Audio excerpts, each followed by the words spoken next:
moments later สวัสดีทุกคน มาพบกับช่องคัปเตอร์สไปซ์แนลตอนนี้เรากำลังออกไปซื้อเค้กให้หมูเพราะว่าวันนี้เป็นวันเกิดหมูแล้วก็เดี๋ยวนี้เราได้อยู่ร้านเค้กแล้วเราจะถ่ายให้เบิ่งถ้าเป็นอะไรแล้วก็เบิ่งกันออกตามเบิ่งว่าหมูไตอันหมูตอนเข้าโรงเรียนจะปีม.1แล้วก็เคยหาเห็นกันแล้วจะเป็นอะไรเราก็ไปเบิ่งมันเนาะ ฮัลโหลเย้ นี่เรามากับหมูไปซื้อเค้กให้มันแล้วเรากลับห้องกันแล้ว ได้เค้ก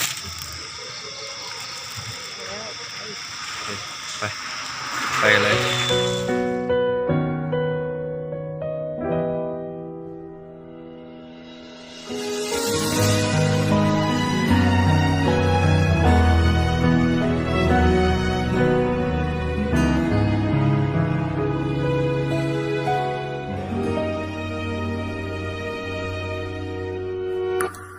Chiều hôm ấy em nói với anh rằng mình không nên gặp nhau nữa người ơi. Em đâu biết anh đâu thế nào,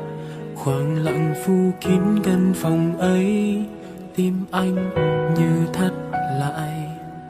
và mong đó chỉ là mơ, vì anh còn yêu em rất nhiều. Sột buồn làm nhòe đi sông kề mất,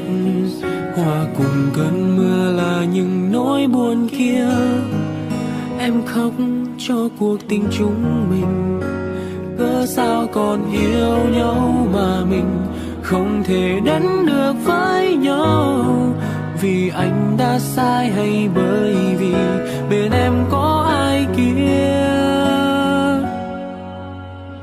คงบอกมีใครที่จะมาเข้าใจเวลาเพ้อหักหมดใจได้แต่เก็บไว้อยู่ในหัวใจหักเพียงแต่เจ้าอยู่เรื่อยไปแต่ละคำสัญญาที่มอบให้เพียงครึ่งหลังหัวใจดวงนี้อยากเห็นเจ้ามีความสุขคอยจึงถอยกลับคื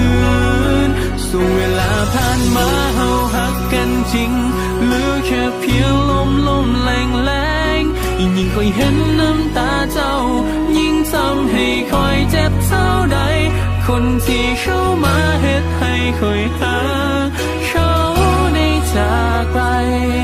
ก็พอแล้วพอเธอความทรงจำต้องปล่อยไปต้องสา